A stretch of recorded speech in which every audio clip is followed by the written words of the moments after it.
Hi students, कैसे हैं आप सारे लोग। मैं उम्मीद करता हूं कि आप सारे लोग बहुत अच्छे होंगे।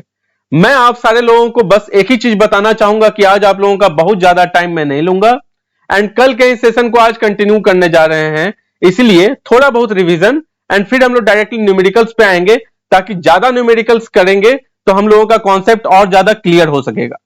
कल में हम लोग बात किए थे मोमेंटम के बारे में। What the momentum is all about. The momentum is a vector quantity, you all know. So what the momentum is exactly? It is the impact of motion. So if we are knowing about the motion and we are knowing about some acceleration and velocity and displacement, blah blah blah, then what happens that somewhere at some point we need to know about what is going to be the impact of that velocity and acceleration. Whether the mass of 2 kg and mass of 4 kg object moving with the same velocity will give you the same impact. No, not at all, my friends. So for all those conditions we need to know about the concept of momentum, and momentum is a vector quantity, so we need to take proper care of I cap, j cap and k cap, my dear friends. So if we have to put the I cap value, j cap value and k cap value, so we need to give the proper respect to each direction, right? Now we are coming up with the next particular point, and that point is of kinetic energy. So kinetic energy, you all know, again we have the same condition and we are going to deal with the same kind of physical quantities, right? We are going to ask about mass, we are going to talk about velocity again. So mass, and this time it is going to be the square of the velocity, and the square of the velocity will never give you the negative value. So we all know that whenever we are going to put the value of negative in the square condition, so again it will give you the result as the positive value, right? So kinetic energy will never give you the negative value, it will always and always give you the positive value, or it will give you the zero value. Students, so all of you are ready with all of the concepts. So now we are going to end up with all these revision parts, और अब हम लोग numericals को शुरू करेंगे। बहुत हुआ अंग्रेजी मास्टर का, और अब शुरू करने जा रहे हैं हम लोग कौन सा पार्ट, न्यूमेरिकल्स वाला पार्ट, जिससे कि हम लोगों का कॉन्सेप्ट, दिमाग की बत्ती थोड़ी सी खुल जाए।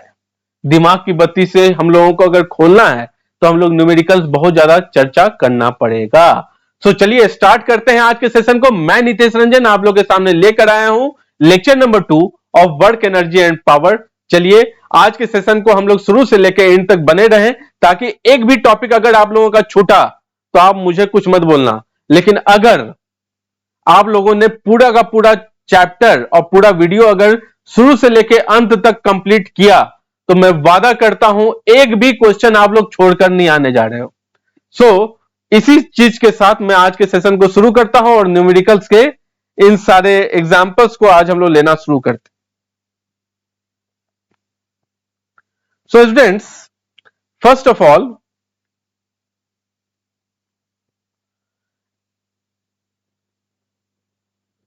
we are talking about work, energy and power.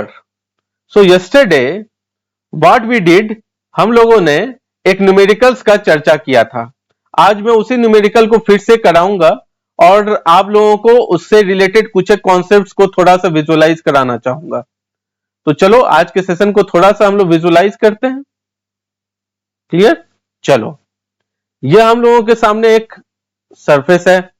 इस सरफेस के ऊपर एक कोई ऑब्जेक्ट रखा है स्टूडेंट्स, एंड ये ऑब्जेक्ट का मास मान लो 10 kg है।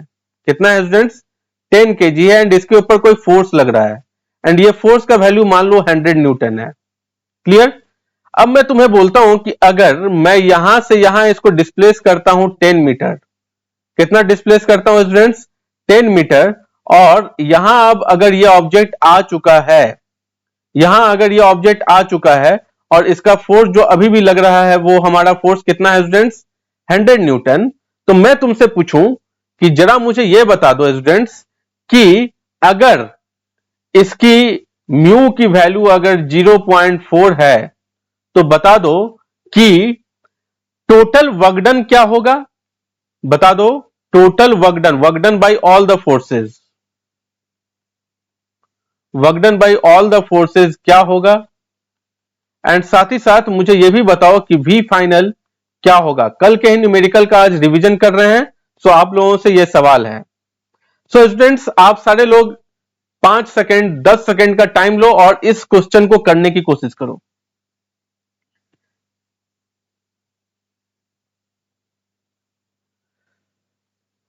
देखो स्टूडेंट्स, यहां पर कौन कौन सी फोर्सेस लग रही हैं। एक तो अप्लाइड फोर्स है। फोर्स का वैरायटी मुझे बता दो बस। टाइप्स ऑफ फोर्स कौन कौन से लग रहे हैं बताओ। एक तो अप्लाइड फोर्स है, वेरी गुड। दूसरा बताओ फ्रिक्शन है, वेरी गुड। तीसरा बता दो ग्रेविटी है, यस एकदम है। एंड साथ ही साथ बता दो एक और है, वो क्या है, नॉर्मल रिएक्शन। इसके अलावा भी कुछ है क्या students? No, not at all. तो चलो मैं आज आप सारे लोगों से ये पूछता हूं एक एक करके कि बताओ work done due to applied force क्या है। Work done due to applied force क्या है बताओ। तो 100 न्यूटन तो है ही है, फोर्स इंटू डिस्प्लेसमेंट होता था। वर्क डन का फॉर्मूला क्या होता था, 100 means force into displacement. And force जिस डायरेक्शन में है उसी डायरेक्शन में डिस्प्लेसमेंट भी हो रहा है। यहां देखो, यहां देख लो, ये जो फोर्स है ना, ये फोर्स इस डायरेक्शन में है, इस डायरेक्शन में है, एंड इसी डायरेक्शन में डिस्प्लेसमेंट भी हो रहा है। इसका मतलब क्या हो रहा है कि ये निश्चित रूप से फोर्स और डिस्प्लेसमेंट के बीच में एंगल कितना बन रहा है स्टूडेंट्स, 0 डिग्री। तो 100 इंटू 10 कितना हो जाएगा स्टूडेंट्स, 1000। Clear, 1000 joule. नाउ अब एक और चीज बताओ मुझे। मैं तुमसे बोलता हूं कि यहां पर work done due to frictional force क्या होगा। तो देखो फ्रिक्शन फोर्स जो है वो कब अप्लाई होगा, क्योंकि यहां पर देख रहे हो ऑब्जेक्ट जो है वो स्लाइड कर रहा है ना स्टूडेंट्स। स्लाइड करने का मतलब क्या होता है कि यहां पे स्टैटिक फ्रिक्शन तो नहीं है, अब काइनेटिक फ्रिक्शन होगा। तो काइनेटिक फ्रिक्शन का value means coefficient of friction दे रखा है यहां पे, मींस 0.4। तो 100 इंटू 0.4 कितना होता है, 100 इंटू 0.4 कितना होगा, 40। तो 40 न्यूटन जो है वो पीछे की तरफ लग रहा है, 100 न्यूटन आगे की तरफ लग रहा है। तो बताओ कितना होगा, 60। ऑल राइट, बहुत अच्छी बात, आप सारे लोग निश्चित रूप से यहां पर फोकस करके रखे हो। वेरी गुड, मुझे मजा आया, धन्यवाद। आप सारे लोगों ने इस चीज को बहुत अच्छे तरीके से फोकस किया है। यहां पर मैं आप लोगों को बोल रहा था कि मैं फ्रिक्शनल फोर्स का बात कर रहा हूं। तो फ्रिक्शनल फोर्स का वैल्यू कितना है यहां पे स्टूडेंट्स, 40। एंड डिस्प्लेसमेंट कितना है स्टूडेंट्स, 10। तो ये किस डायरेक्शन में है, दोनों अपोजिट डायरेक्शन में लग रहा है ना। फ्रिक्शन इस डायरेक्शन में लग रहा है एंड डिस्प्लेसमेंट इस डायरेक्शन में। तो निश्चित रूप से इसका वैल्यू कितना निकल के आया students, 400 joule. Work done due to gravity कितना है students, 0। Work done due to normal reaction कितना है स्टूडेंट्स, 0। आप बोलोगे 0 क्यों, तो बताओ 0 कब होता था, जब 90 डिग्री लग रहा होता था। यहां पर देखो ग्रेविटी भी नीचे की तरफ एंड नॉर्मल रिएक्शन भी ऊपर की तरफ। तो इन दोनों का ही डिस्प्लेसमेंट के साथ एंगल कितना बन रहा है बताओ। डिस्प्लेसमेंट तो इस डायरेक्शन में है ना, तो ये हमेशा ही 90 डिग्री बना रहा है। तो ग्रेविटी का वर्क डन और नॉर्मल रिएक्शन का वर्क डन दोनों ही 0 हो गया। अब बताओ टोटल वर्क डन क्या है, 100 मींस 1000 माइनस 400 कितना निकल के आ रहा है स्टूडेंट्स, 600 जूल। 600 जूल, 600 जूल जो है यही तुम्हारा क्या बन के आ गया, टोटल वर्क डन। क्या मैं सही हूं, आप सारे लोगों को यह चीज समझ में आ रहा है, वेरी गुड। अब मुझे यह बताओ कि एक बात तो क्लियर हो चुका कि ये work done by all the forces कितना निकल के आया, 600 जूल, एकदम सही। अब मैं तुमसे पूछ रहा हूं फाइनल वेलोसिटी बताओ। तो कल के क्लास को थोड़ा सा रिवाइज करो, दिमाग पे थोड़ा सा जोड़ दो और मुझे यह बता दो कि कल हम लोगों ने क्या वर्क एनर्जी थ्योरम का चर्चा किया था। वर्क एनर्जी थ्योरम, मैं वर्क एनर्जी थ्योरम में तुम्हें क्या बताया था, यह बताओ स्टूडेंट्स। मैं वर्क एनर्जी थ्योरम में तुम लोगों को बोला था कि work done by all the forces, by all the forces, ये हम लोगों का किसके बराबर होता है, चेंज इन काइनेटिक एनर्जी। किसके बराबर होता है students, change in kinetic energy. अभी अभी हम लोग निकाले कि work done by all the force कितना निकल के आया, 600। अच्छा इनिशियली, अब यहां पर देखो चेंज इन काइनेटिक एनर्जी का बात हो रहा है, तो kinetic energy final minus kinetic energy initial. अच्छा, काइनेटिक एनर्जी फाइनल कितना होगा students? Half of m into v final का square and minus of half of m into v initial का स्क्वायर। अब बताओ कि हाफ ऑफ एम क्या हम लोग कॉमन ले सकते हैं? एकदम ले सकते हैं सर। वी फाइनल का स्क्वायर माइनस वी इनिशियल का स्क्वायर। अब बताओ इनिशियली क्या ऑब्जेक्ट मोशन कर रहा था? ना ना ना ना, ऑब्जेक्ट मोशन नहीं कर रहा था। तो मैं बोल रहा हूं कि हाफ इंटू मास कितना है students? 10 KG. And final velocity कितना है स्टूडेंट? निकालना है हमें सर। एंड माइनस ये जीरो का square. Very good. And total work done हम लोग निकाल के रखेंगे कितना? 600। 600। तो बताओ यहां पे कितना हुआ? 10 से ये कट गया एंड ये 120, तो वी फाइनल का निकल के आ गया वैल्यू रूट अंडर 120 मीटर पर सेकेंड। सर मैं बोला एग्जैक्टली, बहुत सही, तुम एकदम सही हो। तो एक तो तरीका हो गया लंबा वाला जो तुम अभी देख रहे हो। मैं हर एक फोर्स का अलग अलग चर्चा किया एंड उन सारे फोर्सेस को जोड़ दिया। जब मैं जोड़ा तो मुझे मालूम चला एक वैल्यू, जिस वैल्यू को हम लोग लेकर और मालूम किए क्या फाइनल वेलोसिटी क्या होगा। क्या मालूम किए स्टूडेंट्स? फाइनल वेलोसिटी क्या होगा। अब हम लोगों को यही चीज फिर से मालूम करना है, स्टेप होना चाहिए कम। तो मैं क्या करूं बताओ? बताओ बताओ, थोड़ा सा बताओ, दिमाग पे थोड़ा जोर दो और मुझे ये बता दो कि कैसे पता करेंगे। देखो, हम लोग अभी अभी देख रहे थे ये कि ये हम लोगों का 10 केजी का ब्लॉक था और इस तरफ लग रहा था 100 न्यूटन, राइट। एंड पीछे की तरफ लग रहा है कितना? 40 न्यूटन। तो बताओ नेट फोर्स किस तरफ लगेगा स्टूडेंट्स? मैं तुम्हें कल के क्लास में बताया था कि जिस तरफ नेट फोर्स होगा उसी तरफ एक्सेलरेशन होगा। एक्सेलरेशन होगा। तो मुझे यह बताओ यहां पर नेट फोर्स किस तरफ लगेगा स्टूडेंट्स? इस तरफ लगेगा। कितना लगेगा स्टूडेंट्स? 60 न्यूटन लगेगा सर। तो मैं तुम्हें पूछा कि ये कितने डिस्प्लेसमेंट में गया, तो बताओ ये डिस्प्लेसमेंट कितना ले रहा है स्टूडेंट्स? 10 मीटर ले रहा है। तो बताओ वर्क डन क्या होगा? वर्क डन हो जाएगा सर फोर्स इंटू डिस्प्लेसमेंट, यानी फोर्स इंटू डिस्प्लेसमेंट। क्यों क्यों क्यों? बिकॉज यहां पर थीटा का वैल्यू 0 डिग्री है।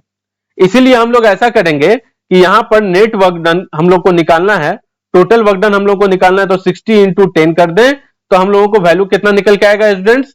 600 जूल। एंड रेस्ट कहानी तो वही है, जैसे हम लोग यहां पे वी फाइनल निकाले हैं वैसे ही वी फाइनल यहां पर भी निकाल के ले आ सकते हैं। तो मैं तुमसे ये चर्चा करना चाहता हूं कि वर्क डन को निकालने का कितने प्रकार का तरीका तुम देख रहे हो यहां पे स्टूडेंट्स? दो तरीके देख रहे हो कि नहीं? बताओ बताओ। दो तरीके देख रहे हैं हम लोग। वो दो तरीका क्या है? एक तो कि we need to just identify all the kind of forces which are applicable in this particular example, and if we have found the forces then we need to find out the work done by each and every forces which is acting in that particular condition. And if at all we are going to find out the value of algebraic sum, I mean, if we are taking plus as plus and minus as minus, then we are going to get the value of the work done total, and that we need to equate with the change in kinetic energy, right students? But here in this particular case what happens? हम लोग शुरू में ही net force निकाल लें। शुरू में ही अगर net force निकाल लिए तो हम लोगों को कोई झंझट ही नहीं रहा कि हम लोगों को हर एक फोर्स को अलग अलग निकालने का कोई दिक्कत है। Clear students? एकदम सही, समझ गए बात को मेरे? चलो, मजा आया? तो मैं तुम्हें बोलता हूं कि अगर तुम लोगों को मजा आया तो प्लीज कमेंट बॉक्स में डाल दो कि सर बहुत मजा आया, या फिर हर्ट का सिंबल दे दो ताकि मैं थोड़ा और मोटिवेट हो जाऊं और आप लोगों को आगे और सारे बहुत सारे आप लोगों को एग्जाम्पल जो है वो कराते चलूं। मैं एक बात बता दूं, इस एग्जाम्पल के थ्रू मैं आप लोगों को work done due to gravity, work done due to frictional force, work done due to normal reaction, work done due to gravity, work done due to gravity को मैं और ज्यादा डिटेल करूंगा आगे एग्जाम्पल्स में। लेकिन इस एग्जाम्पल में मैंने सारे के सारे चीजों को टच करने का कोशिश किया है। चलो अब हम लोग आगे के सेशन को देखते हैं ताकि हम लोगों को और ज्यादा क्लियरली चीज समझ में आए। देखो, अब हम लोग आ रहे हैं नेक्स्ट टॉपिक पे, एंड नेक्स्ट टॉपिक क्या है? Work done by variable forces. Work done by variable forces. Now students, work done by variable forces क्या है, ये किस बला का नाम है? तो मैं बोला कि वर्क डन का हम लोग फॉर्मूला देखे थे, डीडब्ल्यू क्या होता था students, F dot DS, right. तो मैं तुम्हें बोला कि देखो, अगर मान लो कि फोर्स का वैल्यू जो है वो कुछ इस तरीके से दिया हो वेक्टर के फॉर्म में, तो वो कुछ इस तरीके से दिया, एफ एक्स आई कैप प्लस एफ वाई जे कैप प्लस एफ जेड के कैप, इस फॉर्म में अगर देके रखा है, एंड डिस्प्लेसमेंट जो है स्टूडेंट्स वो भी कुछ उसी प्रकार से देके रखेगा, वो क्या होगा, dx आई कैप प्लस dy जे कैप प्लस dz के कैप। स्टूडेंट्स आप सारे लोग ये चीज को समझ रहे हो, तो मैं इस दोनों का ही अगर डॉट प्रोडक्ट कर दूंगा तो मुझे बताओ कि क्या होगा। f डॉट ds जो है सर वो ये ऐसा निकल के आएगा, f x d x plus f y d y plus f z d z, right students. अब हम लोग इंटीग्रेशन बाबा को इधर भी यूज करें, इधर भी यूज करें, इधर भी यूज करें एंड इधर भी यूज करें, तो बताओ इंटीग्रेशन बाबा अपना कमाल करेंगे या नहीं करेंगे? एकदम करेंगे सर। तो इस तरीके से हम लोगों को फोर्स का अलग अलग कंडीशन निकालना पड़ता है, एंड यही फॉर्मूला, यही तरीका हम लोगों को यूज करना है work done by variable forces के लिए। मैं तुम्हें बता दूं, 110% जेई मेंस हो या फिर नीट का एग्जाम हो, आप सारे लोगों को क्वेश्चन इससे एक तो टकराएगा। अब वो किस प्रकार के फॉर्म में आता है ये मैं नहीं बोल सकता। अब ये 4 प्रकार का इसका फॉर्मेट है जिसको आप सारे लोग देखो एंड फिर चीजों को समझने की कोशिश करो। चलो आगे स्टार्ट करते हैं हम लोग। सबसे पहले तो मैं पहला एग्जांपल लेता हूं। चलो, फोर्स का वैल्यू मान लो तुम्हें देकर रखा है 3x स्क्वायर प्लस 2x आई कैप। तो बताओ वर्क डन क्या होगा, बता दो वर्क डन क्या होगा। Work done is equals to what, कब कब वर्क डन क्या होगा, जब हम लोग एक्स एक्सिस पे हम लोग 1 से लेकर 4 मीटर चल दें, 1 मीटर से लेकर 4 मीटर अगर चलें ऑन एक्स एक्सिस, तो हमको बता दो कि ये वर्क डन का वैल्यू क्या होगा। बताओ बताओ बताओ यार, बहुत इजी है। यहां पर देखो हम लोग फोर्स का बात कर रहे हैं और फोर्स किस डायरेक्शन में है, एक्स एक्सिस पे। तो डेफिनेटली हम लोग जो कंपोनेंट का भी बात कर रहे थे यहां पर जो हम लोग कंपोनेंट का बात कर रहे थे, तो इसमें सिर्फ एक्स एक्सिस का ही बात करेंगे ना। यहां पर सिर्फ हम लोग एक्स एक्सिस का बात करेंगे और उसी चीज को अगर हम लोग अप्लाई कर दिए तो हम लोगों के पास आंसर निकल के आ जाएगा। It is as simple as it is here. So now coming to the solution part. देखो सॉल्यूशन पार्ट हम लोग इसका कैसे बनाते हैं, देखो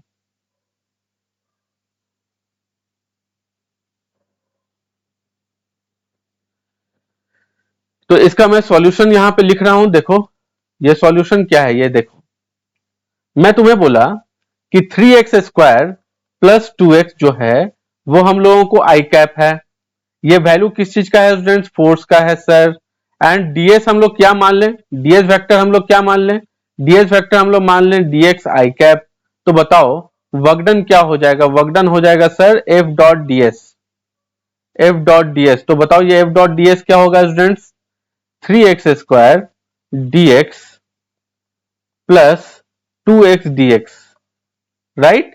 एंड इसका मैं इंटीग्रेशन करूंगा कहां से कहां, देखो लास्ट में मैं तुम्हें बोला था 1 मीटर से 4 मीटर ऑन एक्स एक्सिस, तो यहां पर भी हम लोग बात करेंगे 1 मीटर से 4 मीटर ऑन एक्स एक्सिस। चलो यहां पे 1 मीटर से 4 मीटर एक्स एक्सिस पे, एंड यहां पर भी हम लोग बात करेंगे 1 मीटर से 4 मीटर ऑन एक्स एक्सिस। बाकी आप लोग वर्क डन इसका निकाल सकते हो कि नहीं निकाल सकते हो। मैं उम्मीद करता हूं कि आप लोग बेसिक इंटीग्रेशन वाले बाबा को अच्छे तरीके से जानते हो, तो बेसिक इंटीग्रेशन आप यहां पे यूज करो एंड क्वेश्चन का हल निकालने की कोशिश करो। एंड अगर सॉल्यूशन निकल जाए कमेंट बॉक्स में डालो, सर मैंने ये आंसर निकाला है, क्या ये सही है या गलत। मैं आप लोगों को रिप्लाई दूंगा अभी के अभी, ठीक है। सुन रहे हो विनोद, सोने का मूड तो नहीं कर रहा है ना? चलो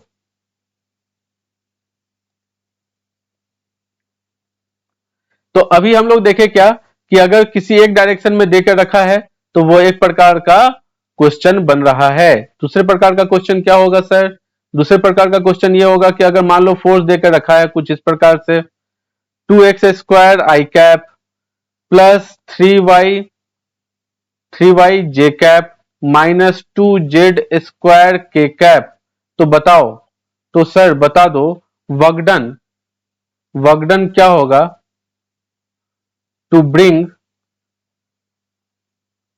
द ऑब्जेक्ट फ्रॉम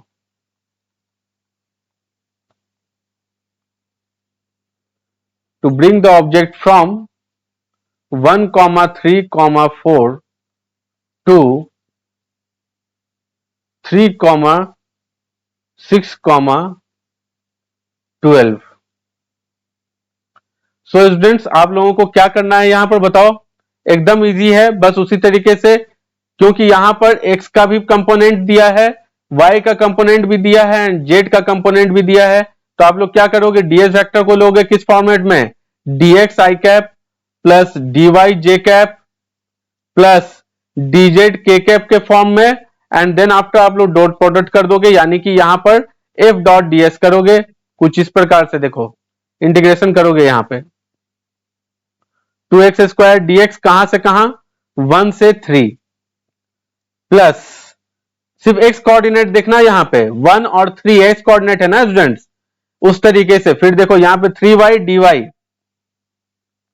कहां से कहां चलोगे, ये इनिशियल है ये फाइनल है, तो 3, 6 चलो, एंड फिर आप लोग आगे बढ़ोगे और यहां पे क्या लिखोगे बताओ, यहां पे प्लस नहीं होगा, सॉरी यहां पे माइनस हो जाएगा, एकदम सही, चलो अब माइनस कर दिया हमने, और माइनस पे हम लोग क्या लिखेंगे ये बता दो,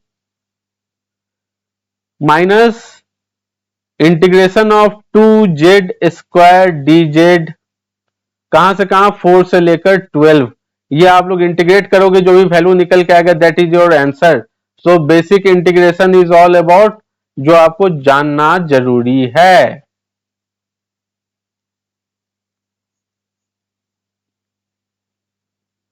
क्लियर? तो मैं उम्मीद करता हूं कि आप सारे लोगों को यह सवाल जो है वो समझ में आ गया होगा। अब आप चलो कुछ स्पेशल टाइप में, मैं आपको बोलता हूं कि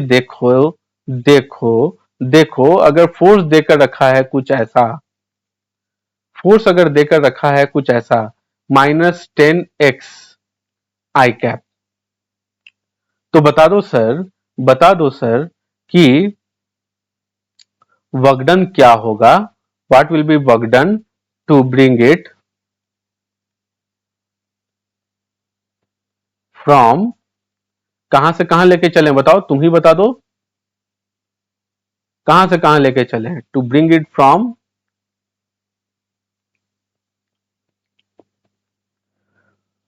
2 मीटर टू 2 मीटर से लेकर 4 मीटर हम लोग लेकर चलते हैं, कोई दिक्कत नहीं। तो चलो हम लोग आज इस क्वेश्चन को मैं शुरू करता हूं, और मैं उम्मीद करता हूं कि आप सारे लोग इस चीज को बहुत अच्छे से देखोगे। चलो स्टार्ट करते हैं। देखो हम लोग जानते हैं कि वर्कडन क्या होता है students, F dot D S, तो यहां पर एक्स है तो यहां पर एफ डॉट डी एक्स कर देंगे हम लोग, एकदम कर देंगे sir.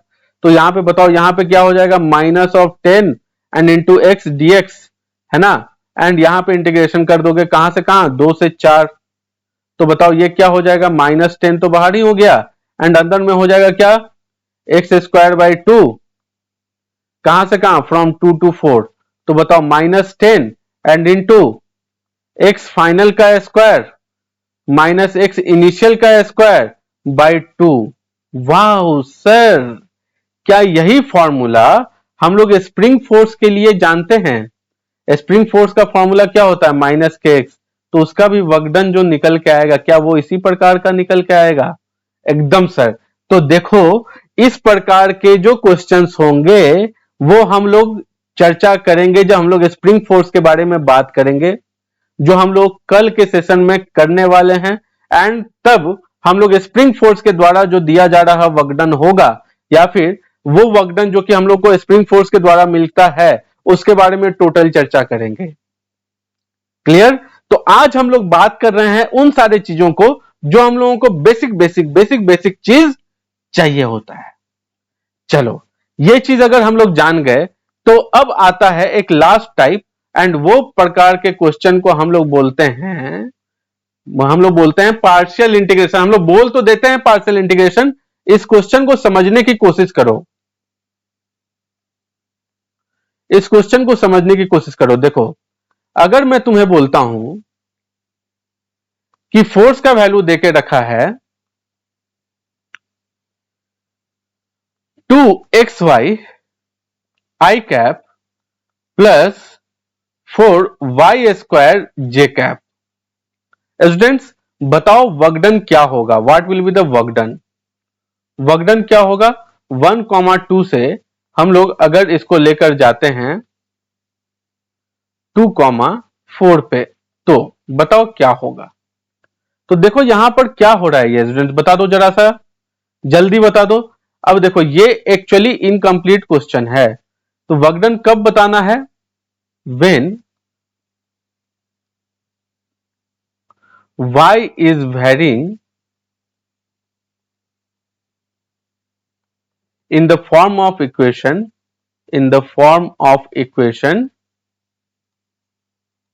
as y is equals to 4x। तो देखो स्टूडेंट, जहां कहीं भी तुम फंस रहे हो, बेसिकली ये तुमको हिंट दे दिया गया है इस क्वेश्चन में, इसको आप लोग यूज करो और क्वेश्चन को बना लो। ये जेईई मेन में पूछा गया सवाल है स्टूडेंट्स, इसीलिए मैं आप सारे लोगों के सामने इस सवाल को रख रहा हूं। तो आप लोग क्या करोगे, डेफिनेटली यहां पर f डॉट dx, सबसे पहले तो यहां पर क्या करोगे, f dot dx plus means fx dx, and यहां पर क्या करोगे, fy dy कर दोगे, राइट। तो देखो हम लोग करते हैं, चलो यहां पे आओ करते हैं। देखो integration of 2xy dx plus integration of 4y square dy।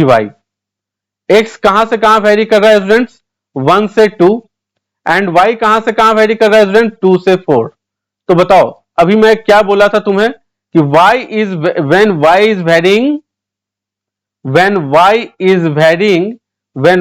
is varying in the form of y is equals to 4x। तो बताओ यहां पे क्या होगा स्टूडेंट्स, ये हम लोगों का एक ग्राफ बनेगा, एंड इस ग्राफ पे ये वेरी कैसे कर रहा है स्टूडेंट्स, इस प्रकार से स्ट्रेट लाइन के फॉर्म में, ये स्ट्रेट लाइन के फॉर्म में ये वेरी कर रहा है कुछ इस तरीके से, क्लियर। तो हम लोग यहां पर लिख रहे हैं कि y is equals to 4x का कहानी। तो जहां कहीं भी फंस रहे हो ना, वहां पे y की जगह पे 4x डाल दो। तो देखो यहां पे मैं डाल के दिखाता हूं, 2 इंटू एक्स इंटू 4x और ये दोनों मल्टीप्लाई करोगे तो क्या ये 8x स्क्वायर dx हो जाएगा, एकदम हो जाएगा सर। तो ये 1 से 2 and plus integration of 4y square dy, कहां से कहां स्टूडेंट्स, 2 से लेकर 4। Now you have to do basic integration, and basic integration की मदद से ये सवाल भी आप लोग हल कर सकते हो। तो मेरा कहना यह है कि जब कभी भी वर्क डन का कांस्टेंट फोर्स का कंडीशन हो, तो हम लोग इससे पिछले वाले क्लास को मींस वीडियो को देखेंगे, और जब कभी भी वेरिएबल फोर्स के कंडीशन का बात हो तो हम लोग आज के क्लास को अच्छे तरीके से चेकआउट करेंगे, ताकि हम लोगों को एक भी प्रकार के क्वेश्चन जो है वो छूट ना जाए। उम्मीद करता हूं कि आज का सेशन आप लोगों को बहुत पसंद आया होगा। कल का सेशन बहुत इंपॉर्टेंट होने जा रहा है, बिकॉज कल हम लोग स्प्रिंग फोर्स के बारे में बात करने जा रहे हैं। तो it is going to be a very very nice lecture. तो कल तक आप लोग मेरे साथ बने रहो, एंड आज के क्लास को आप लोग रिवाइज कर लो, इन सारे क्लासेस को आप अपने नोट्स में लिख लो, एंड ये नोट मैं पीडीएफ में भी डालने जा रहा हूं मैं अपने डिस्क्रिप्शन में, तो आप लोग डिस्क्रिप्शन में जाकर उसको डाउनलोड भी कर सकते हो। तो इस सारे सेशन को आप लोग अच्छे तरीके से अपने नोटबुक में लिख डालो, ताकि आप लोगों को कोई भी कंफ्यूजन ना बचे। उम्मीद करता हूं कि आज का सेशन आप सारे लोगों को बहुत पसंद आया होगा। अलविदा चाहता हूं, क्योंकि रात हो रहा है और मैं चाहता हूं कि आप सारे लोग अब कल सुबह उठ के इस सेशन को अच्छे से देखें। चलो इसी के साथ धन्यवाद, मैं कल फिर आप लोगों के साथ जुड़ रहा हूं। Thank you very much.